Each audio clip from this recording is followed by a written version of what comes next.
Salam Nusantara.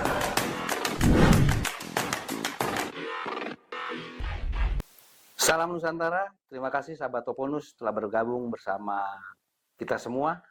Kali ini kita akan berbincang dengan tajuk Putusan MK, Kado Istimewa untuk Demokrasi. Kita akan berbincang dengan tamu istimewa kita, Dr. Helwin Ginting. Terima kasih, Dokter, sudah berkenan berkunjung. Siap. Baik. Sahabat Oponus, Pilkada kali ini adalah sesi terakhir dari pemilu 2024. Kita tahu banyak turbulensi politik terjadi pada pemilu kali ini, banyak kejutan-kejutan, dan kejutan di injury time adalah putusan MK nomor 60 tahun 2024, di mana itu adalah semacam pendobrak dari parliamentary threshold, ambang batas parlemen. Sesuai dengan Undang-Undang Dasar 45 pasal 6A ayat 2 yang telah diamandemen, di sana disebutkan bahwa presiden dan wakil presiden diusung oleh partai politik dan gabungan partai politik. Kemudian Undang-Undang RI nomor 42 tahun 2028 juga menyatakan demikian. Namun di kemudian hari ada barrier, ada batasan, sehingga hanya yang punya kursi yang bisa mengusung. Artinya yang tidak punya kursi, yaitu suara rakyat, tidak bisa memberikan kontribusi atau tidak bisa dihitung. Putusan MK nomor 60 inilah yang memecah dinding itu. Sehingga setiap suara dari partai politik dihitung melalui persentase yang sudah ditentukan dalam putusan MK tersebut. Artinya suara rakyat diperhitungkan dalam pilkada kali ini. Untuk lebih dalamnya, untuk lebih kita tahu bahwa mendapat suara itu bukan pekerjaan mudah, bukan hal yang murah. Itu perlu perjuangan, pengorbanan, moral, material, dan jiwa yang tulus untuk mengabdi kepada negara melalui jalur politik. Kita akan berbincang sekali lagi dengan Dr. Helwin. Beliau adalah salah satu caleg PKN, Partai Kebangkitan Nusantara, untuk Provinsi DKI, untuk daerah khusus Jakarta. Hari ini daerah khusus Jakarta. Pak Helwin, sehat ya? Siap, alhamdulillah, puji Tuhan sehat. Ya, ceritanya bagaimana nih? Tiba masuk ke dunia politik. Boleh latar belakang Pak Helwin dulu sebelumnya sebagai apa? Terima kasih, Bung. Ini kalau kita menceritakan awal panjang, saya awali dengan saya ini sebenarnya dari Amtenar, pegawai negeri sipil. Iya. Pegawai negeri sipil. Seiring berjalannya waktu, mungkin terakhirnya saya jadi lurah di Kamal Muara, saya jadi lurah di Pluit, dan terakhir saya dipercayakan oleh Pemprov DKI jadi lurah di Cilincing. Nah, ini semua ya karena pengabdian kita. Saya kebetulan pernah dipercayakan sebagai karyawan teladan tingkat nasional. Iya. Jadi sampai tamunya presiden gitu. Iya. Dengan dasar itu lulus atau selesai batas pengabdian di Amtenar, hati kecil saya tidak mau diam. Saya tidak mau diam. Saya ingin tetap mengabdikan diri saya kepada masyarakat. Jadi setelah saya purna tugas, kebetulan selesai doktornya. Nah, Iya, jadi satu iya, kebanggaan ini bagi keluarga, bagi saya, dan khususnya kalau saya ngelihatnya bagi masyarakat, di mana saya tetap ingin mengabdikan diri saya ke masyarakat. Jadi kebetulan Partai Kebangkitan Nusantara memberikan kepercayaan ke saya untuk bergabung, Bung. iya, iya, Ah, iya, jadi ada wadah, ada satu jembatan untuk kembali lagi ke masyarakat. iya, Nah, iya, ini satu kebanggaan. Jadi kami diskusi dengan keluarga, oh itu ambil kesempatan itu, Pak. Karena pengabdian tidak mesti hanya di pegawai negeri.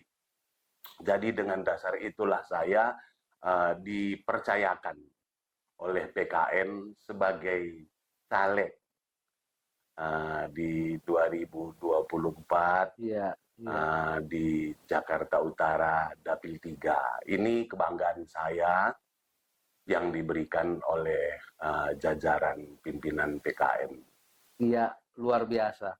Jadi bahasa kami itu mestakung, semesta Siap. mendukung. Semesta mendukung. Begitu purna tugas, langsung dapat hadiah, selesai doktoralnya. Siap. Nah, Ya. luar biasa sekali. Masalahnya kemudian terpanggil dong. Masa doktor ini cuma ada di rumah? Ini Ya. tentu harus dibawa juga untuk masyarakat. Jiwa pengabdiannya terus ada ya Pak ya? Iya, iya, iya, Bung. Ya, kenapa PKN? Padahal PKN itu adalah partai paling muda kalau dilihat dari SK Kemenkumham menjadi peserta pemilu ditetapkan kurang lebih itu 8 atau 9 bulan saja. Kenapa Pak Helwin memilih PKN? PKN ini satu partai yang menurut saya partai yang sangat luar biasa mengedepankan kenusantaraan. Jadi membangkitkan masyarakat seluruh Nusantara untuk memberikan mimpinya lewat PKN. Justru itu pun saya jadinya mau bergabung di PKN itu karena PKN saya lihat satu partai yang sangat-sangat luar biasa. Ya, iya, iya, iya, iya, iya, iya, iya, iya.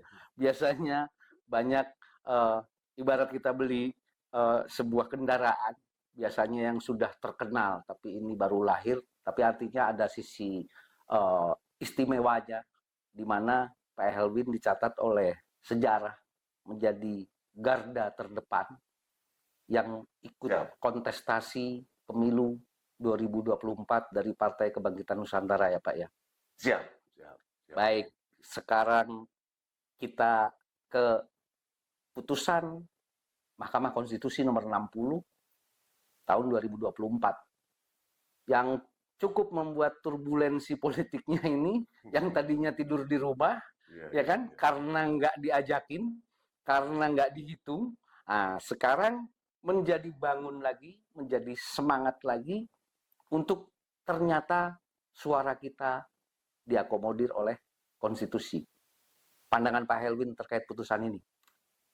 Jadi keputusan MK nomor 60 tahun 2024 ini sebagai mimpi yang kita tadinya terlelap tidur setelah selesai pemilihan legislatif, jadinya dibangunkan kembali. Ini satu, kalau saya ngelihat itu satu mujizat yang luar biasa di dalam satu keputusan oleh negara untuk meneruskan kembali suara-suara yang tadinya diberikan kepada kita calon-calon legislatif yang tadinya itu sudah dianggap berhenti sampai di situ, kenyataannya oleh negara dibukakan kembali. Ini satu keputusan yang sangat luar biasa. Jadi untuk ini perjuangan kita yang tadinya itu ya kalau bahasa saya mungkin guling-guling untuk mengambil hati masyarakat karena kebetulan partai kami partai baru. Partai kami partai baru. Ya pagi, siang, sore tidak ada pembatas waktu di kami, panas hujan tidak ada pembatas. Yang penting kami tetap di masyarakat Iya, iya, untuk merubahkan, karena periode sebelumnya masyarakat kita sudah punya pilihan-pilihan, sudah partai-partai yang sebelum partai PKN ada, mereka memberikan suaranya ke sana. Ini saya ditugaskan oleh partai dengan partai baru untuk mengambil suara itu. iya, iya. Jadi ini satu perjuangan yang luar biasa. Di Dapil 3 kita sangat-sangat luar biasa. Ya disitulah mendapat kenyamanan. Bagaimana masyarakat warga Jakarta Utara memberikan dan mempercayakan suaranya kepada kita yang masih di dalam partai baru. Iya, iya. Sahabat Oponus, Dr. Helwin Ginting ini adalah salah satu dari 10 besar peraih suara terbanyak dari Partai Kebangkitan Nusantara di Pileg DKI. Bagaimana Pak Helwin berpindah dari awalnya alat negara yang tidak boleh berpolitik, kemudian langsung terjun ke dunia politik. Awalannya bagaimana? Iya, memang benar, Bung. Jadi kami selama ini di ASN tidak boleh berpolitik. Namun setelah purna tugas, karena hati kecil ingin tetap membagikan ilmu yang ada sebagai apa yang pernah ada di kita kepada masyarakat kita, dengan dorongan itu jadinya saya ke PKN. Ini bukan pekerjaan yang mudah untuk merubah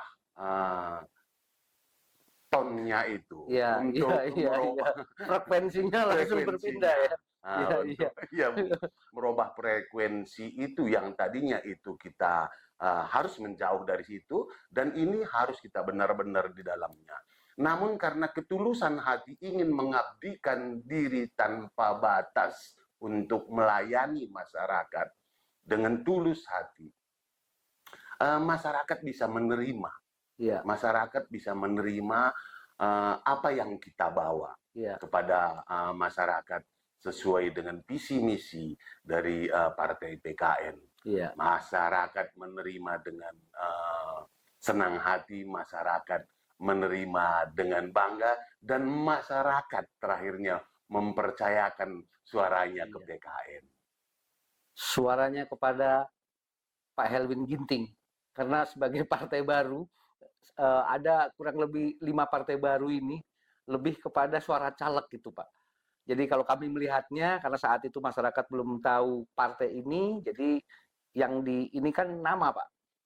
Nama dalam pilihan legislatif tentu itu akumulasi dari nama-nama Pak Helwin. Artinya suara partai adalah suara caleg. Mungkin simpulannya begitu. Nah, per hari ini Partai Kebangkitan Nusantara sudah menjadi pengusung dari calon gubernur Kang Ridwan Kamil dan Pak Suswono sudah terdaftar di KPU. Tentu ini menjadi kewajiban politik daripada para caleg untuk mempertahankan suaranya dan mengarahkan suaranya agar memilih Pak Ridwan Kamil.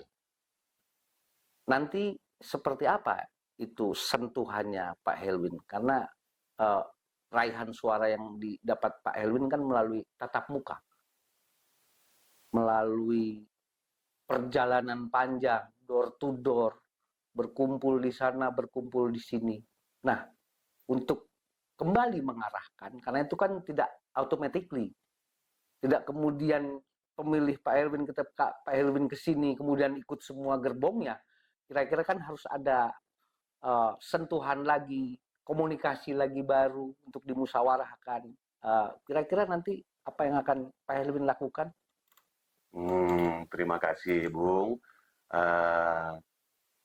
Untuk saudara-saudara, teman-teman pejuang-pejuang di tataran masyarakat, walaupun telah selesai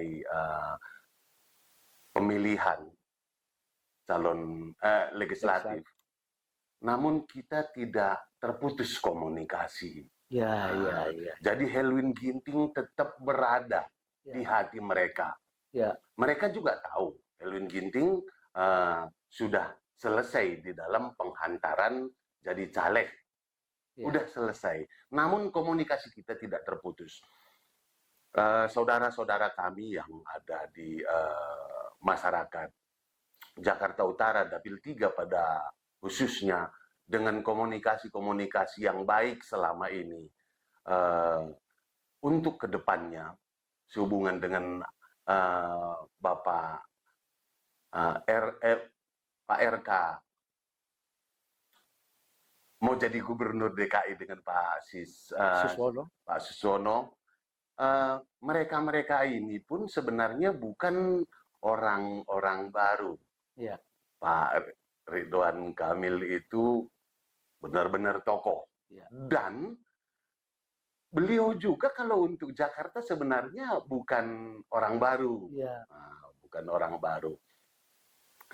Namun hubungan yang erat antara saudara-saudara saya, teman-teman saya yang mungkin simpatisan yang ada di masyarakat untuk meneruskan ke Bapak Ridwan Kamil dan Pak Suswono ini, ya kita yang caleg ini harus guling-guling lagi di lapangan, sentuh lagi hati saudara-saudara kita di lapangan, ketuk lagi pintu rumah saudara-saudara kita yang di lapangan. Iya, kita komunikasi dengan baik lagi dengan saudara-saudara kita yang di lapangan.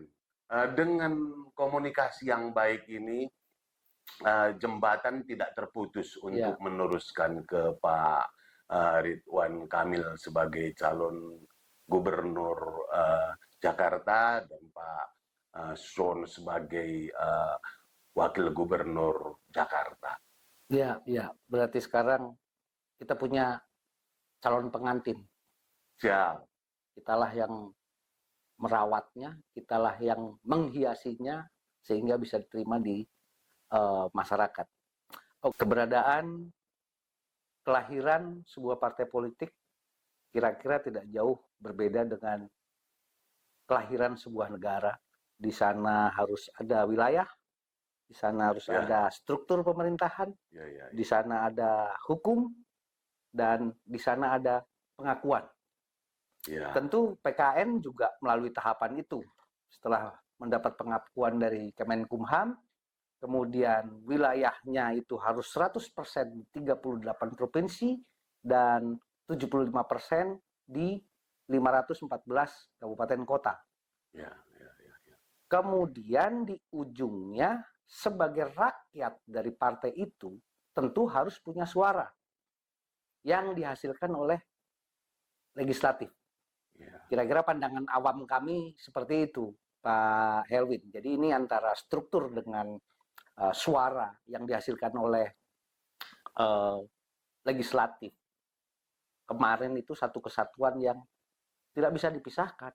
Karena rakyat dari partai politik itu adalah suara. Bagaimana menurut pendapat Pak Helwin? Iya, saya juga melihatnya sama seperti apa yang kita lihat ini, Bung. Jadi partai politik kita kebetulan ada di PKN, satu partai yang sangat-sangat luar biasa untuk menjembatani kita jadi caleg, untuk langsung bertemu dengan masyarakat kita di lapangan. Jadi apa yang kita lakukan di lapangan itu sebenarnya ini arahan dari partai kita, bukan kemauan kita sendiri, tapi dari partai kita.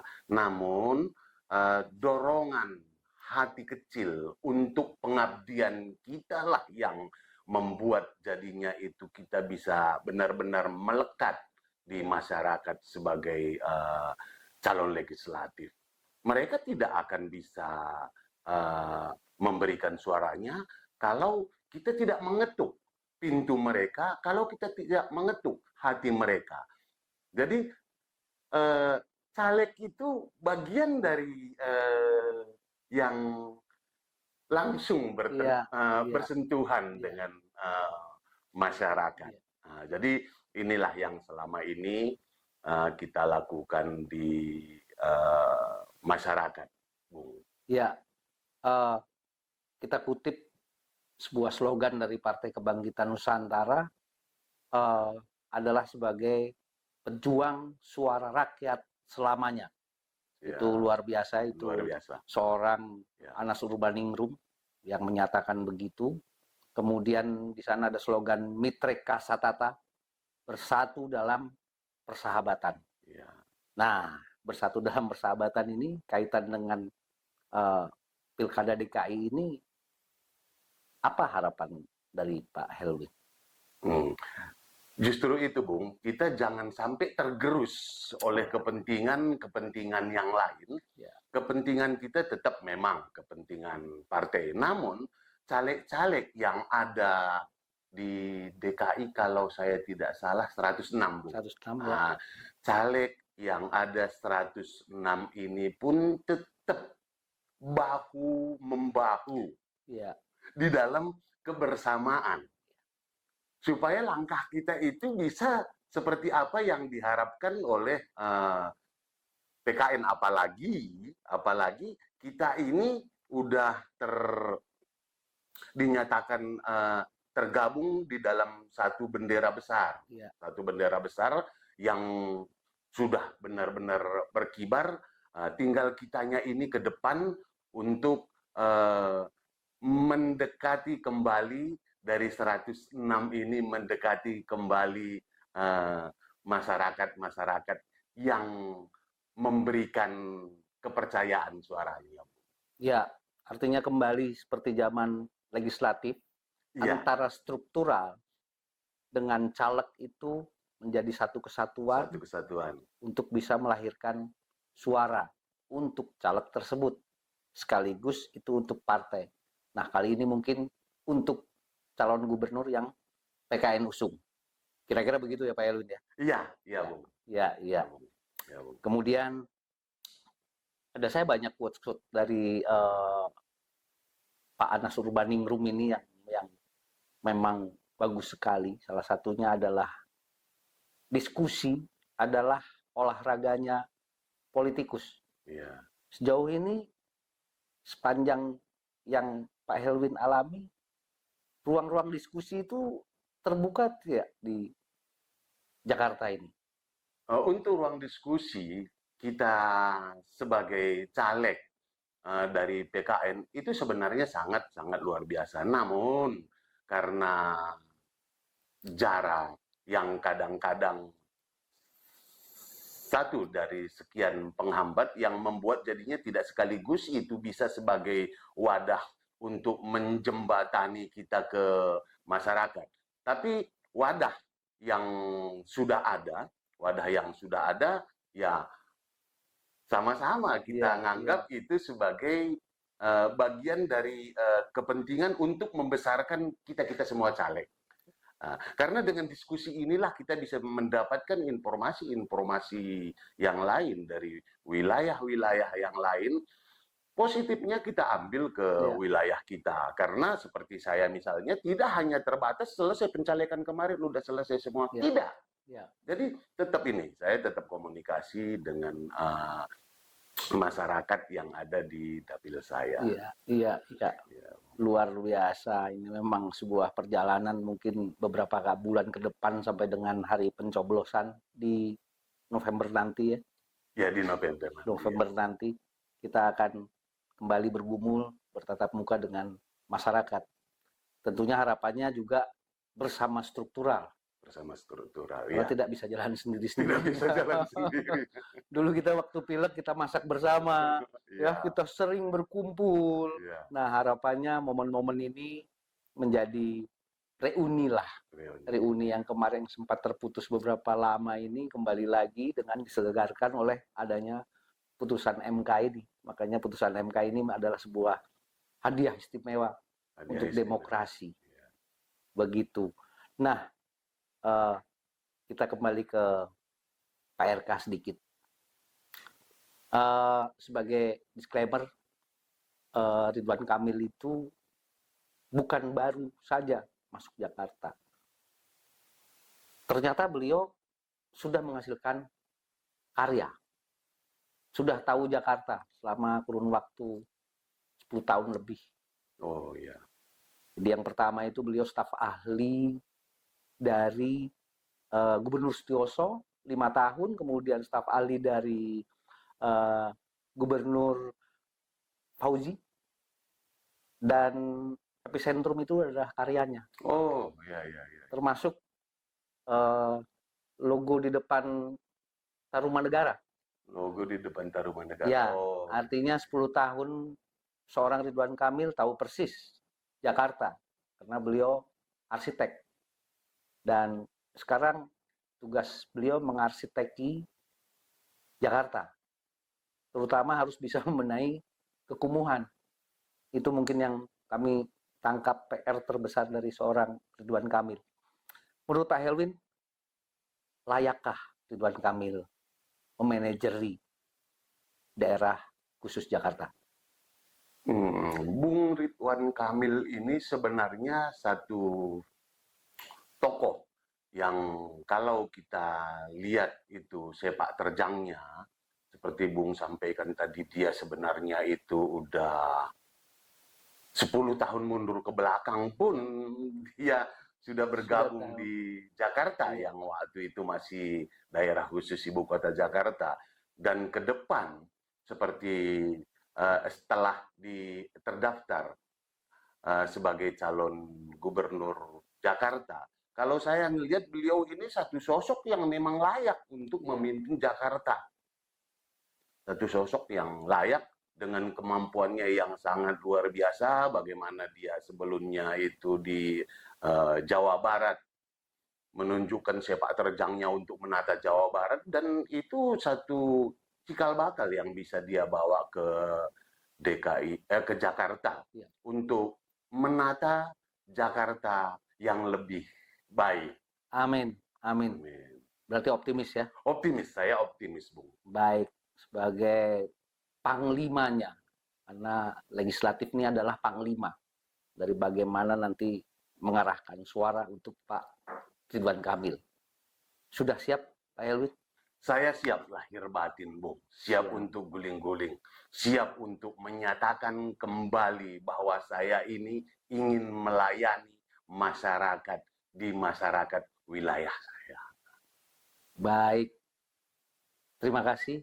Terima kasih, Bu. Pak Helwin Ginting, luar biasa. Telah meneladani kami. Telah menjadikan inspirasi kami untuk bangkit lagi dalam kancah politik di penghujung pemilu 2024. Terima kasih Pak Helwin sudah hadir bersama kami. Terima kasih, Bung. Jangan bosan, nanti kita akan undang lagi. Siap. Ya. Siap. Baik, Siap. terima kasih Pak. Terima kasih, Bung. Ya. Sahabat Bonus, tadi kita telah dengarkan opini orang Nusantara. Semoga ada hikmah, ada nilai yang bisa kita ambil dari perbincangan ini. Terima kasih. Salam Nusantara.